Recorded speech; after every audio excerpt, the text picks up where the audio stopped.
Добрый день, друзья! Я вам часто показываю пересадки недавно купленных растений. Когда они подросли, выпустили корни, выпустили новые листики, и тогда я делаю пересадку из покупного горшка.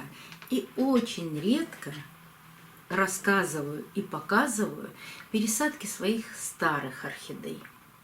У меня есть свои правила для пересадки моих орхидей. И вот эти правила, которые я использую для своих уже адаптированных орхидей, я вам и хочу сейчас рассказать и показать пересадку одной из орхидей. Считаю, что орхидею, домашнюю адаптированную орхидею, нужно пересаживать раз в 3-4 года. По каким показаниям? Ну вот давайте приведу вам примеры.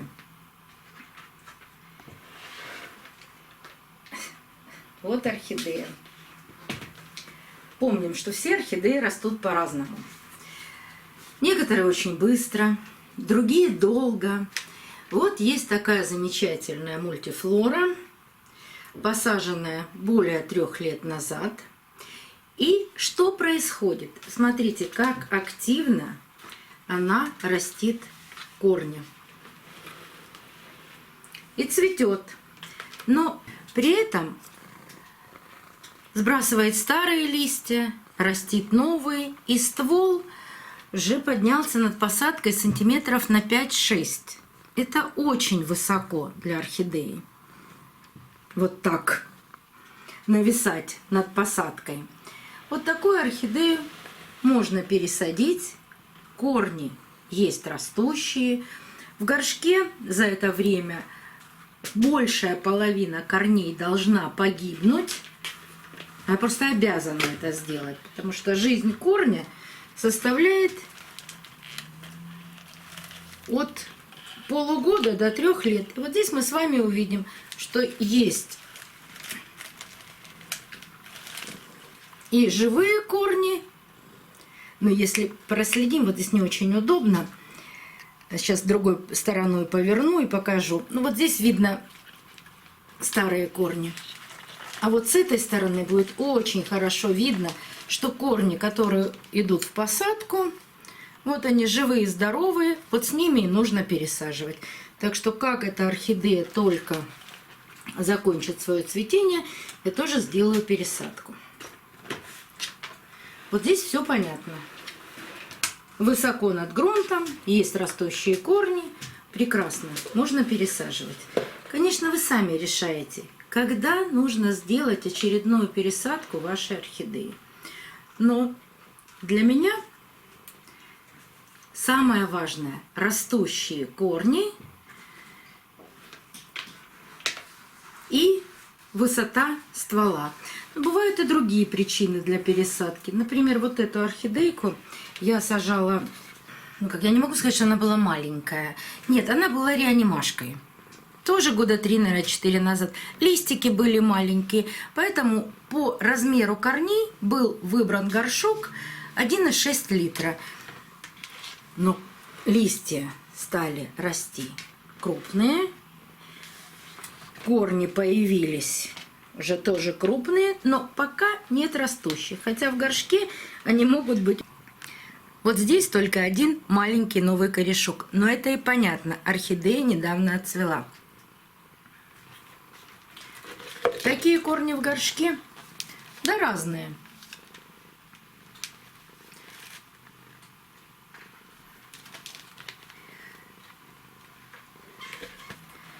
С пересадкой этой орхидеи я немного подожду. Пусть она начнет активно растить корни, потому что лист она уже наращивает. И тоже сделаю пересадку. Корни в горшок уже не помещаются. Бывает нужна пересадка и больным орхидеям. Об этой орхидее я вам рассказывала. Это орхидея Пандора. Даже постараюсь оставить видео, в котором я рассказывала, что Пандора заразилась необъяснимой для меня болезнью. Я ее назвала жаберная болезнь. Вот здесь это немножко осталось. Было много листьев, которые поражены такими черными полосами снизу на стволе. Я ее обработала. Даже видно следы обработки Максим. И орхидея после этой обработки медленно, но верно за 1,5 года отсушила все эти старые листья. Вот это остался последний. Опять же, ствол поднялся над посадкой. Здесь она растит прямо молодую орхидею, и корни начинают расти именно от этой части орхидей. Вот они, растущие корни. Видно здесь, здесь. Вот они, кончики корней. Конечно, после цветения такую орхидею тоже нужно пересадить. Вот эту пересадку я обязательно вам покажу. Я здесь уверена, что большинство корней вот этой старой части орхидеи, они, конечно, гнилые. Но даже молодые корни, которые уходят в горшок, они есть, и они здоровые, тоже находятся в горшке. Вот такую пересадку нужно делать обязательно. Но пересаживать мы с вами будем вот эту орхидею.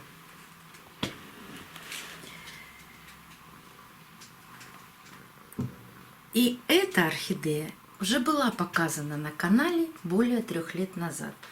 Это на тот момент это была последняя орхидея, которая у меня росла в коре в закрытой системе.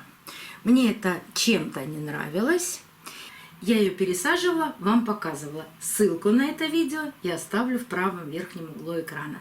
Прошло чуть более 3 лет. За это время орхидея прекрасно себя чувствует, цветет на 2 цветоноса все время. После той первой пересадки меня часто спрашивали, как она цветет, покажите. И в обзорах я ее показывала, как она цвела. Название, к сожалению, не знаю. Это мультифлора, мельче размером, чем вот это. Белая в мелкую крапинку. Но мы так и не нашли с вами ее название. Я нигде не могу найти ее название. Я так ее хотела приобрести. И в первом, по-моему, видео рассказывала мои страдания по этой орхидее. Я за ней приходила в течение 3 месяцев, пока ее не уценили. Вот эту орхидею тоже по этим же показаниям нужно пересаживать. Здесь орхидея возвышается над грунтом почти на 10 сантиметров. Я сейчас не поднимаю горшок, хотя, конечно, я знаю, что там есть и растущие корни, и гнилые корни, но после 3 лет нахождения корней в этом горшке, что может с ними быть? Половина корней орхидея должна сбросить, потому что любая орхидея, она все время меняет старые корни на новые. Так она поступает в естественных для нее условиях. И какие бы ни были это гибриды, они действуют так же, как их прародители. То есть это генетически у них заложено. Поэтому одни корни пропадают, растут новые корни. И вот с новыми корнями, вот здесь их лучше видно, мы ее и должны пересадить. Но для этого нужно освободить ее от грунта. И орхидею нужно посадить глубже в горшок. Опять же, основание ствола должно быть вровень с грунтом. У нас же все-таки не дерево, а горшки.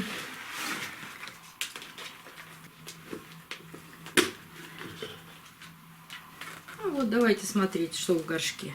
Есть и гнилые корни, есть и растущие корни. Давайте освобождать орхидею от грунта.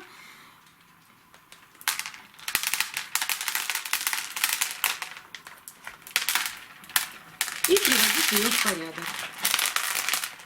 Значит, напугали Сему. Да.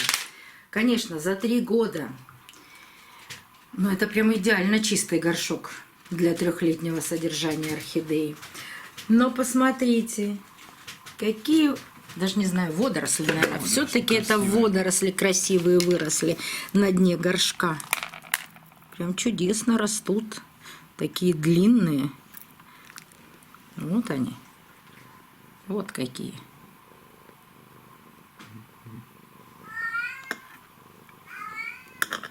И Ричечка к нам пришел. Ричок, ты еще и игрушку принес? Ну как же без вас, дорогих и любимых? От керамзита орхидею освободить нетрудно.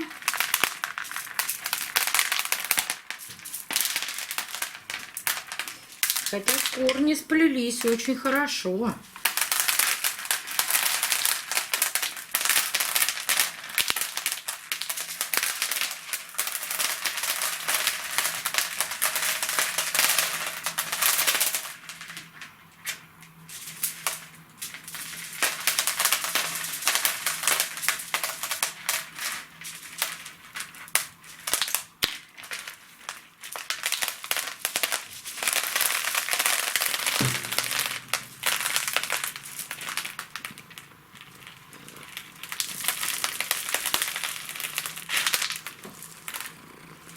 Что, толкаешься?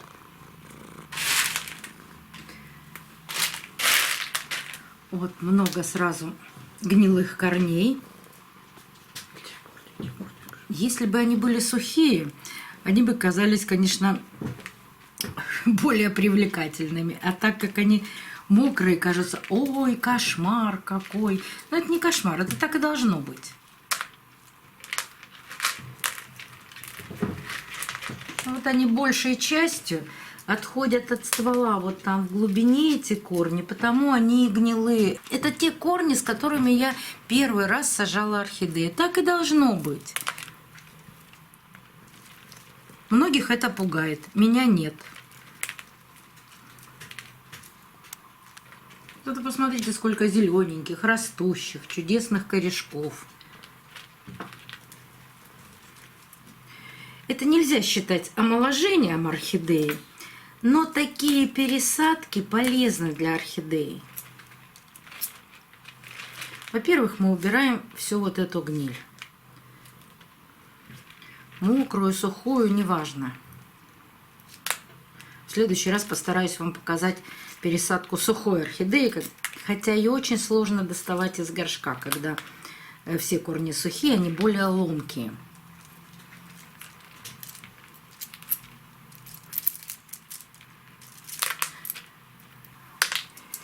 И вот те корни первые, с которыми я ее сажала, вот я сейчас аккуратно проберусь внутрь этой шапки корней и их отрежу. Вот они. Ай.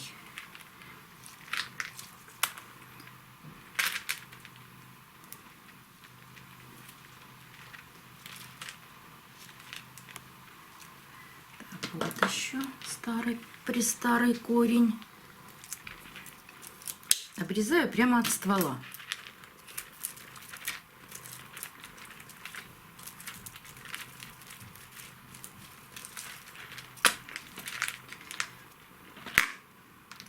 Еще один есть там такой же старый корень.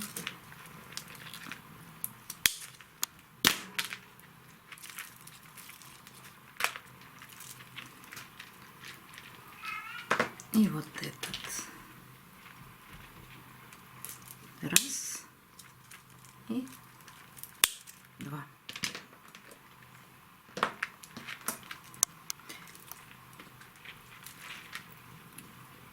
Где-то повис тут. Вот он.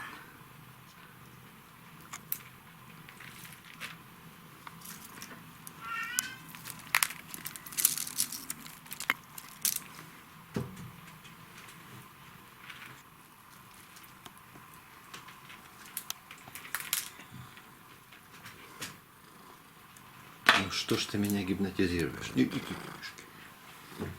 А, вот что. Внимание не оказывают. Если вам видно, я самые нижние корни все обрезаю. Они идут от ствола. Вот как раз они и гнилые, старые. А вот эти все внешние корни, они все неплохие. Ну, есть, конечно, доходят до края горшочка, и что-то им не нравится. Все это бывает, но это не страшно. Самое главное, что орхидея находится в вегетативном периоде, то есть в состоянии роста, растут и корни, и новые листья. У нее есть одна особенность. Видите, новые листья растут в тургоре, а нижние листики она почему-то всегда вот так опускает. Они плотные, они хорошие, но ей нравится вот так опустить листья. И со временем эти листья также будут висеть. Ну, вот такая особенность этой орхидеи. Все-таки я пойду промывать эти корни. Потом вам еще покажу, какие корни нужно зачистить. Вот эти все корни напою водой для того, чтобы смогла поместить их в горшок и сделать посадку. И думаю, что внутри там есть сухая часть ствола, ее я тоже буду обрезать.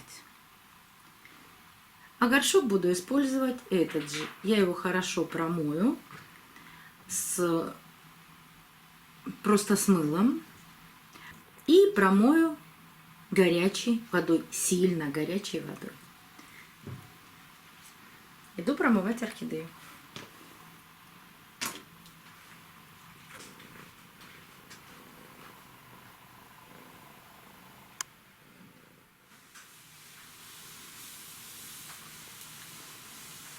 Лаки. Проходи. Юля. Юля. Заходи. Юлька.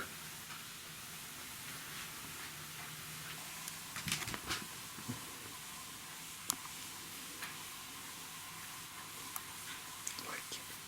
Лаки. Лаки, так я так близко не могу тебя снимать.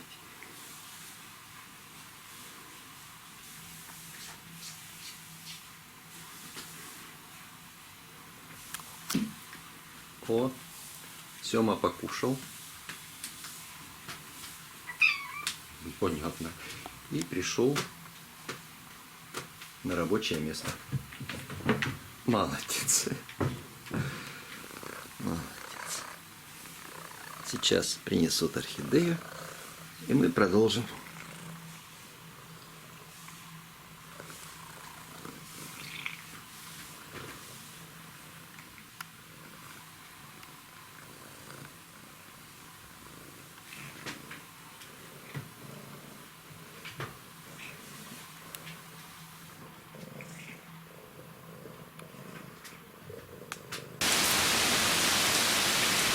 Сегодня идет дождь, и погода располагает ко сну.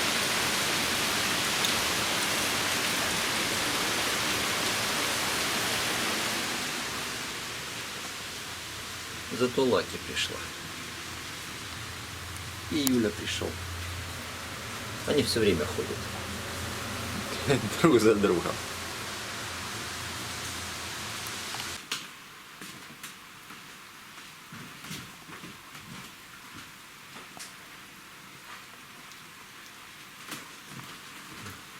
Ну что, прошло 15 минут. Мы возвращаемся. Ты дождался? Конечно. А ты все проспал? Так, я горшок не принесла сейчас.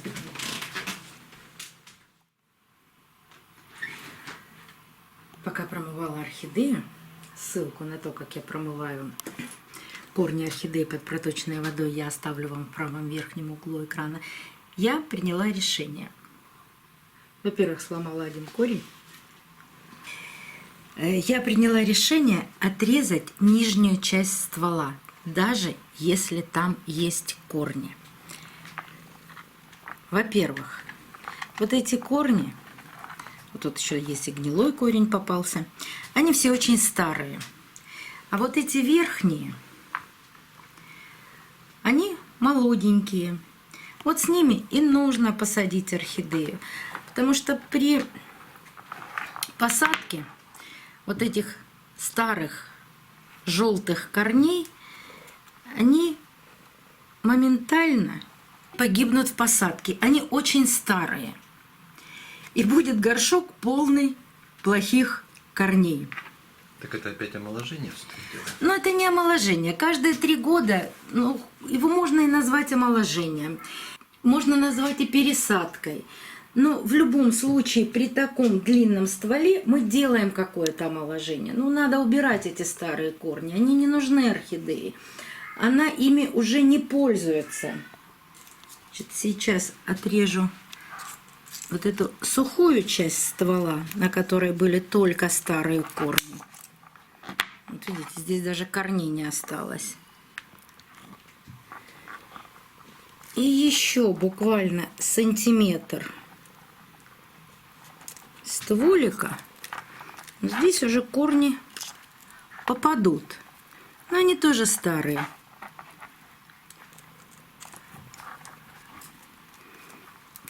Ох, тяжело резать. Даже еще сейчас попробую зачистить часть корней, которые абсолютно не понадобятся орхидее в новой посадке. Так.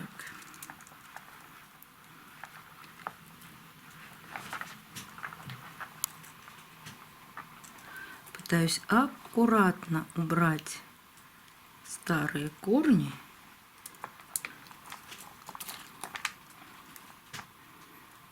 Вот видите, корни тоже старые, гнилые.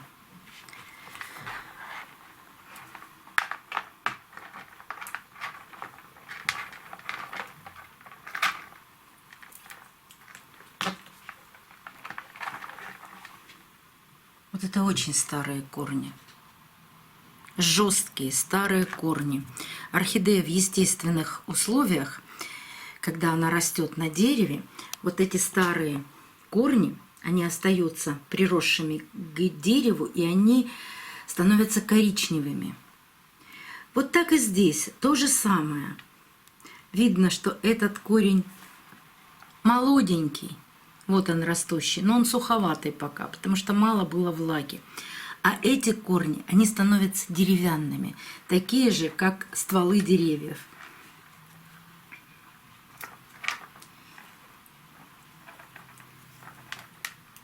Разбираем, смотрим.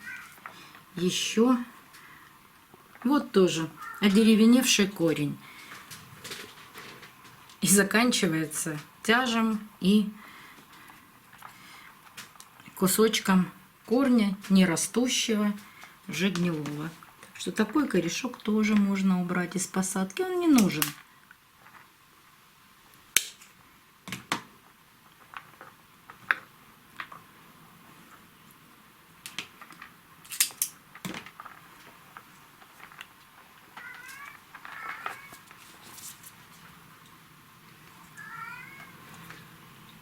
Юлечка страдает, ходит. Юлечка песенки поет. Песенки поет. Да он зовет Ричи, а Ричи спать лег. Еще один корешочек. Вот тоже очень старый корень.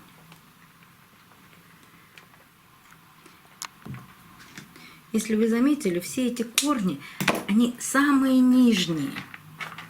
Я их убираю от ствола орхидеи, они находятся в самом-самом низу. Вот еще один одеревеневший корень. Сейчас я вам даже покажу, где он находится. Смотрите, на срезе. Почти там, где я обрезала ствол орхидеи. Ой, не попадаю.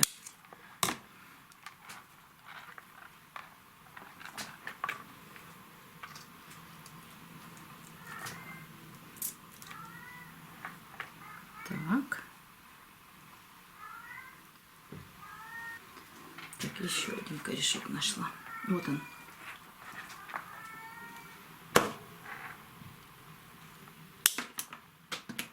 Улетел. Корни так здорово переплелись. Вот сейчас вам покажу. Вот начало корня. Вот он от ствола растет.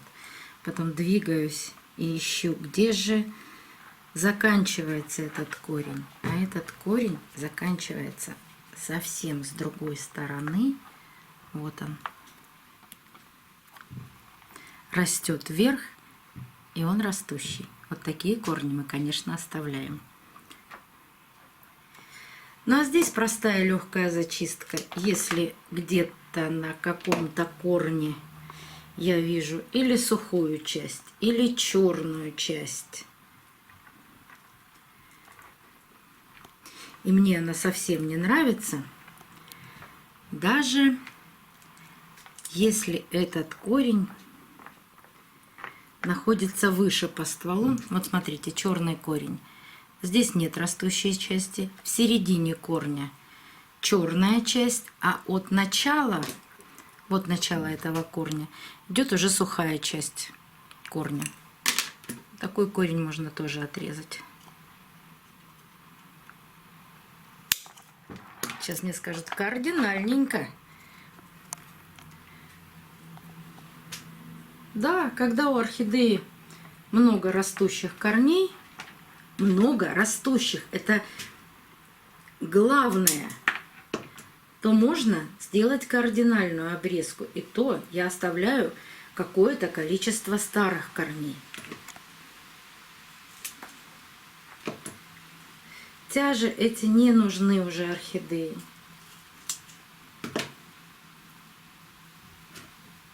Стараюсь не дорезать до живого, даже когда обрезаю тяжи. Внимательно, чтобы ничего не пропустить, убрать все гнилые части.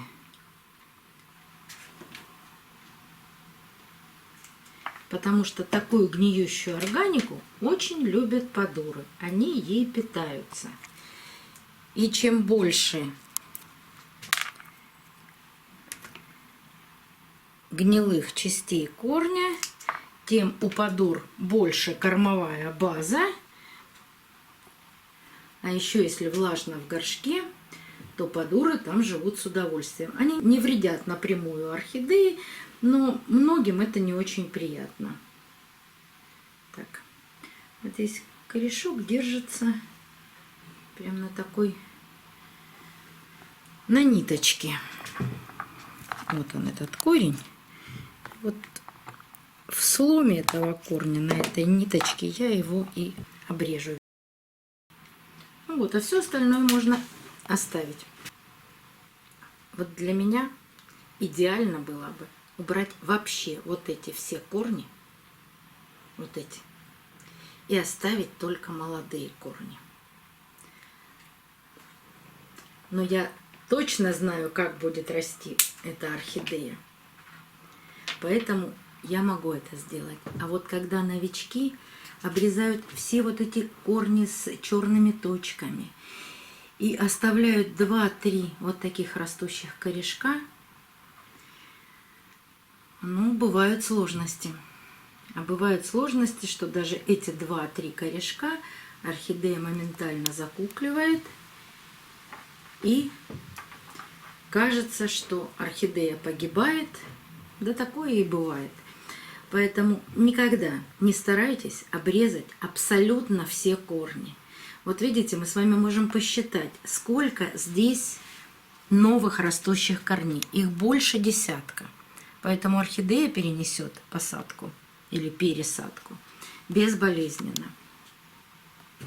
Но все-таки эти корни я оставлю. Потому что, вот смотрите, даже на длинных старых корнях есть молодые части. Вот эти белые корни, они росли внутри горшка. Не видели света. Они не принимали участие в фотосинтезе и остались белыми. Так, ну что, сажаем?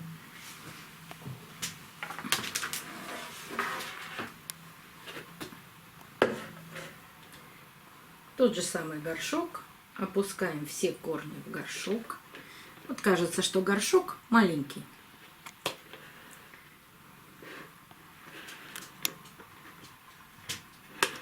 Но я сейчас применю свою любимую технологию. Вот так все корни в горшке, придерживая орхидею по центру горшка. Я как будто закручиваю корни в горшке. Не как будто, я так и делаю. Видите?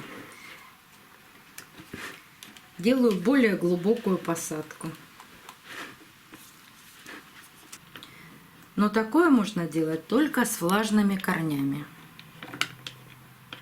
Потому что если будут корни сухие, они очень ломкие, и вы много корней повредите. И еще немножко.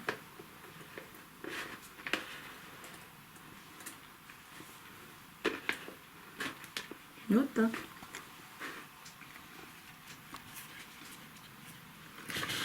Да, что же я сказала, ой-ой-ой. Я когда промывала орхидею, случайно дотронулась до точки роста и порвался маленький листик. Треснул.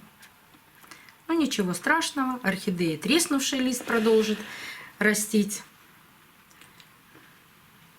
Бывает такое. Бывает, когда протираю, задеваю, тоже трескается лист. Дай мне, пожалуйста, коробочку с керамзитом.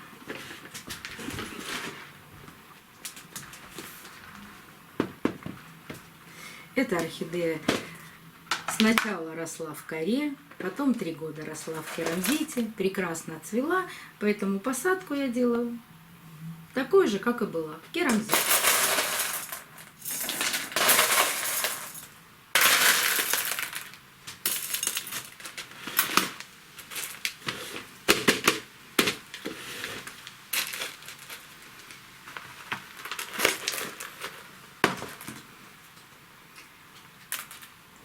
Получилась более опрятная посадка. Поливать орхидею буду только после того, когда просохнут корни. Корней много и хорошо видно.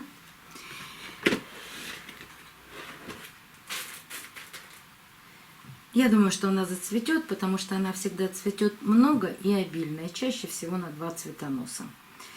И кодовое название этой орхидеи, мне ее нравится так называть, она у меня называется невеста.